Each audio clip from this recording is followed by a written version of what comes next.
बढ़ते अगली खबर की ओर, जहां राज्यसभा चुनाव की 3 सीटों पर चुनाव से 9 दिन पहले बुधवार से राजस्थान में कांग्रेस विधायकों की बाड़ाबंदी जारी है। निर्दलीय विधायकों समेत करीब 110 विधायकों को जयपुर के दिल्ली रोड स्थित एक रिजॉर्ट में ठहराया गया। वहां पार्टी के आला पदाधिकारियों का आना लगातार जारी है। आपको बता दें कि कांग्रेस के पर्यवेक्षक और चुनाव प्रभारी रणदीप सिंह सुरजेवाला भी वहां मौजूद है। मुख्यमंत्री अशोक गहलोत और प्रदेश प्रभारी अविनाश पांडे ने भी विधायकों से बातचीत की और इससे पहले कांग्रेस ने बीजेपी पर खरीद फरोख्त के आरोप लगाते हुए सभी विधायकों को मुख्यमंत्री आवास पर बुलाया था। इसके बाद वहां से वो सीधे जयपुर दिल्ली हाईवे पर स्थित एक प्रसिद्ध रिजॉर्ट में उन्हें ठहराया गया। मुख्यमंत्री गहलोत ने कहा कि हमारे विधायक बेहद समझदार हैं और वे अभी तक समझ भी गए हैं। उन्हें खूब लोभ लालच देने की कोशिश की गई, लेकिन यह हिंदुस्तान का एकमात्र राज्य है जहां एक पैसे का सौदा नहीं होता।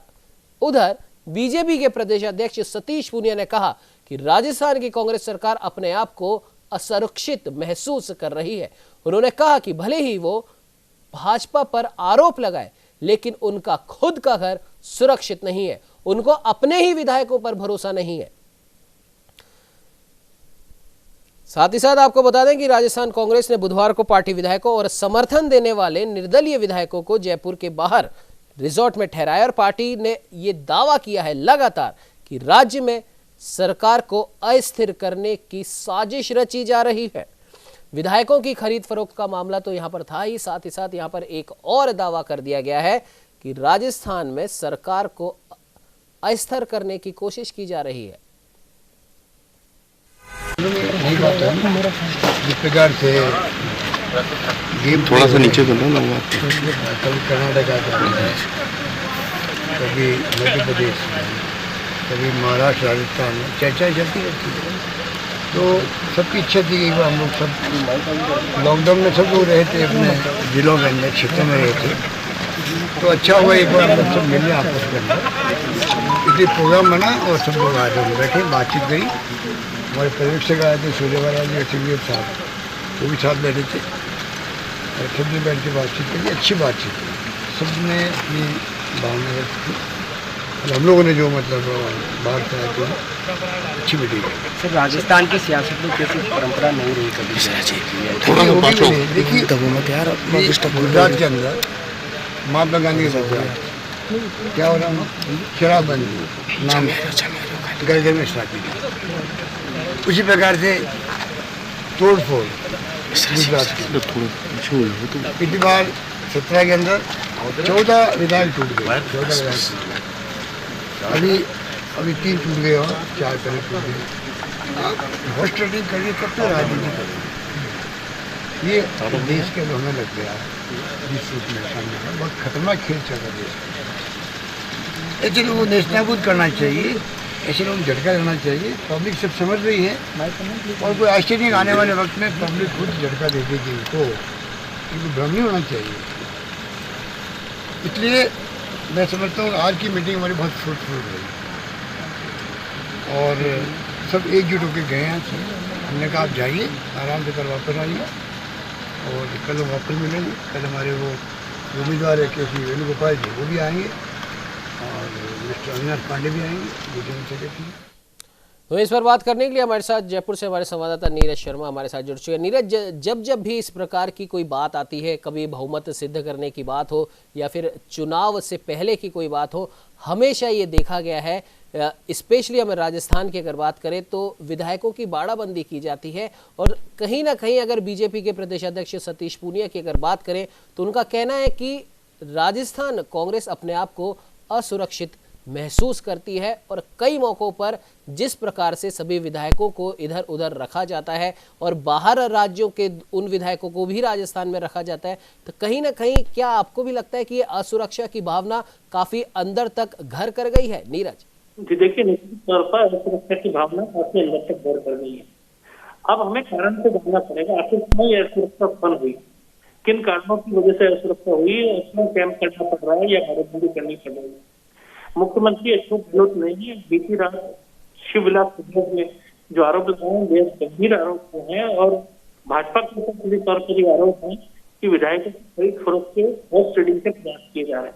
अब बात होती है कि जो क्या कानून के जो विधायक हैं, जो निर्दलीय विधायक हैं, क्या उनका ईमान इतना कमजोर है कि देख जाएगा? निश्चित तौर पर ऐसी घटनाएं कई राज्यों के अंदर हुई हैं, चाहे मध्य प्रदेश की बात करें या गुजरात की बात करें या अन्य राज्यों की बात करें। ये तोड़फोड़ आज की बात नहीं है, विभिन्न राज्यों के अंदर ऐसी तोड़फोड़ होती रही है। मुख्यमंत्री ने ये भी कहा है कि उनके पास में इस प्रकार की सूचनाएं आई है, सोशल मीडिया की सूचनाएं आई है। कांग्रेस के जो सरकारी मुख्य सचेतक है उन्होंने ये बताया कि अति विश्वसनीय सूत्रों के मुताबिक सूचना आई है और बाकायदा एसीबी को पत्र भी लिखा जिसमें कहा गया है कि पॉलिटिकल का बड़ा पॉलिटिकल फंड जो है वो दिल्ली से राजधानी जयपुर पहुंच चुका है और विधायकों की खरीद फरोख्त की जा सकती है। इसी प्रकार से मुख्यमंत्री ने यहाँ तक कह दिया कि 25-25 करोड़ रुपए जो बोलियां हैं वो विधायकों लगी है पहले भी, और मध्य प्रदेश के अंदर ऐसा हो चुका है और राजस्थान में ऐसी आशंका है, इसलिए अब कदम उठाए गए। तो पहली बात तो अशोक गहलोत का एक ये बड़ा गेम जो है वो सेफ गेम अशोक गहलोत ने खेलते हुए सभी विधायकों को एकजुट करने के लिए ये कदम उठाया। दूसरा, उनको बैठक लेकर के डिनर करके डिनर डिप्लोमेसी करके उनको भेज भी किया गया और आज से कांग्रेस की विधायक दल की बैठक उसी रिजॉर्ट में होने वाली है। अब बाड़ेबंदी की बात आपको बता दें कि राज्यसभा चुनाव के मद्देनजर ये कदम एहतियातन उठाया जा रहा है। कांग्रेस के पास फिलहाल 107 खुद के विधायक हैं, निर्दलीय विधायकों की संख्या 13 है। माकपा के जो कम्युनिस्ट पार्टी है माकपा है उसकी 2 विधायक राजस्थान में है, भारतीय ट्राइबल पार्टी की 2 विधायक है, भारतीय जनता पार्टी के पास 72 विधायक है, 1 विधायक राष्ट्रीय लोकदल का है और राष्ट्रीय लोकतांत्रिक पार्टी आरएलपी सम्मान देने वाली पार्टी राजस्थान में है, इसके 3 विधायक। इनमें से सूत्रों के मुताबिक जो जानकारी मिलती है कि 2 विधायक जो है आरएलपी के वो भी मुख्यमंत्री अशोक गहलोत के लगातार संपर्क में है और कभी भी वो कांग्रेस का साथ दे सकते हैं। दूसरा, आरएलपी को ये भी दबाव दलित समाज की ओर से बन रहा है कि कांग्रेस की ओर से तो नीरज गांधी को उम्मीदवार बनाया गया है, दलित समाज से आते हैं। ऐसे में विभिन्न दलित समाज के लोग जो है वो मांग रख चुके हैं कि नीरज गांधी का समर्थन आरएलपी करे। ऐसे में जो 2 विधायक हैं गोपालगढ़ मेड़ता से, वो दोनों भी एसपी से आने वाले हैं। एक है गोपालगढ़ विधायक पोखराज और मेड़ता से एसपी विधायक इंदिरा देवी। वो क्योंकि दलित वोट बैंक जो है बड़ी संख्या में मतपत्र के अंदर है, रिजर्व थी और दलितों को वोट मिले हैं, ऐसी दलित समाज की डिमांड जो है उसे अनदेखा कर पाना इन विधायकों के लिए काफी मुश्किल होता जा रहा है। इसलिए लगातार गहलोत के संपर्क में चल रहा है। अब रही बात राजस्थान के अंदर पूरे ओवरऑल सिनेरियो की, तो सिनेरियो की तरह हम बात करें, जो चुनावी सिनेरियो है उसके मद्देनजर कांग्रेस बीजेपी दोनों पार्टियों ने अपनी कमर कस रखी है। कांग्रेस के जो सह प्रभारी विवेक बंसल है उन्होंने हालांकि ये कहा बैठक संतोषजनक हुई है और एक तो आज विधायक इस बैठक के अंदर दल की बैठक में आज फिर से विधायक दल की बैठक बुलाई गई है। आज उत्तर प्रदेश के प्रभारी अविनाश पांडे भी आएंगे, राज्यसभा के जो प्रत्याशी हैं केसी वेणुगोपाल वो भी आएंगे। नीरज गांधी तो कल भी आगे थे, आज केसी वेणुगोपाल भी आ रहे हैं।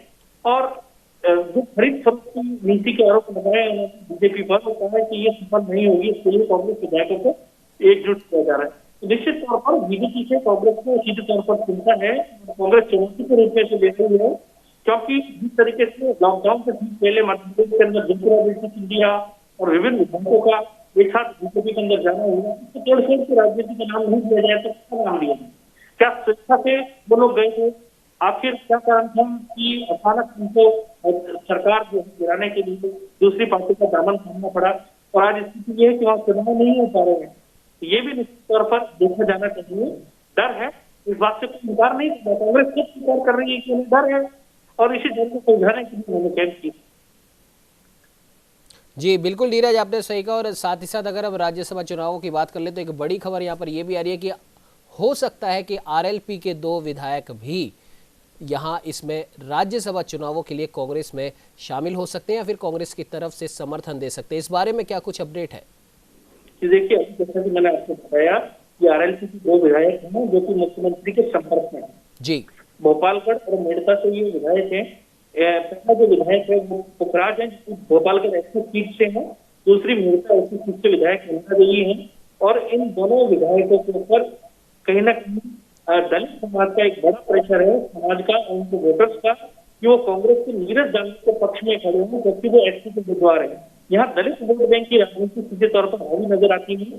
और क्योंकि कांग्रेस जो है, कांग्रेस अपना कुंडा लगातार राजस्थान के अंदर मजबूत करने में लगी हुई है। मुख्यमंत्री अशोक गहलोत ने कल ये भी कहा कि बसपा के जो विधायक, क्योंकि बसपा खुद जो है दलित समाज को रिप्रेजेंट करने वाली पार्टी है, तो पिछली बार जो है बसपा के 6 विधायक अशोक गहलोत की पिछली सरकार में भी थे और इस बार भी उनके साथ में जुड़े हुए हैं। तो गहलोत ने कहा बिना किसी सौदे के, बिना किसी प्रलोभन के पैसे के जो सारे विधायक हमारे साथ आज मौजूद हैं, तो ये राजस्थान का मुख्यमंत्री होने के नाते मुझे गर्व है कि मैं इस धरती से आता हूँ जहाँ बिना सौदे के, बिना किसी प्रलोभन के ये विधायक हमारे साथ में जुड़े हुए हैं। तो निश्चित तौर पर अभी जो अन्य विधायक हैं, इनको भी कांग्रेस चाह रही है कि अपने साथ गलत विधायकों को लेकर के चला जाए। दरअसल जो ओंकार सिंह राठौर सेकंड जो कैंडिडेट बीजेपी ने खड़ा किया है, क्योंकि संख्या बल के आधार पर कांग्रेस जो अपनी सीटें राज्यसभा से निकालने में राजस्थान में सक्षम है और बीजेपी एक सीट निकाल सकती है। कांग्रेस के दो जो उम्मीदवार हैं वो दोनों, एक तो केसी वेणुगोपाल है, उम्मीदवार है। बीजेपी का एक प्रत्याशी जो राजेंद्र कुमार थे, दूसरे प्रत्याशी बीजेपी ने खड़ा किए हैं। अंतिम समय में ओंकार सिंह लखावत के देखिए वसुंधरा ग्रुप से आते हैं बीजेपी। अब ओंकार सिंह लखावत को जिताना बीजेपी के लिए एक नाक का सवाल बना हुआ है, वसुंधरा ग्रुप के लिए नाक का सवाल बना हुआ है। वहीं कांग्रेस अगर ऐसी परिस्थिति में अपनी एक सीट खो देती है तो कांग्रेस की राज्य सरकार के लिए और पार्टी संगठन के लिए प्रतिष्ठा का सवाल बना है। इसीलिए कांग्रेस ने इस मामले को बेहद गंभीरता से लेते हुए पहले से एक्शन ले लिया है कि कहीं ऐसा हो अन्य राज्यों की तरह राजस्थान में इसे छिछालेदार का सामना करना। बिल्कुल नीरज, आपने सही कहा। और अब देखने वाली बात होगी कि कांग्रेस की ये जो असुरक्षा है, जिस वजह से ये बाड़ाबंदी की गई है, ये आगे आने वाले राज्यसभा चुनावों में जब गिनती की जाएगी तब कांग्रेस की ये जो जुगत लगाई गई है ये कितनी उस समय देखने को मिलेगी। फिलहाल इस खबर पे तमाम जानकारी देने के लिए आपका बहुत बहुत धन्यवाद। तो इस बुलेटिन में इतना ही। आप बने रहिए हमारे साथ और देश दुनिया की तमाम और खबरों को जानने के लिए देखते रहिए न्यूज़ इंडिया।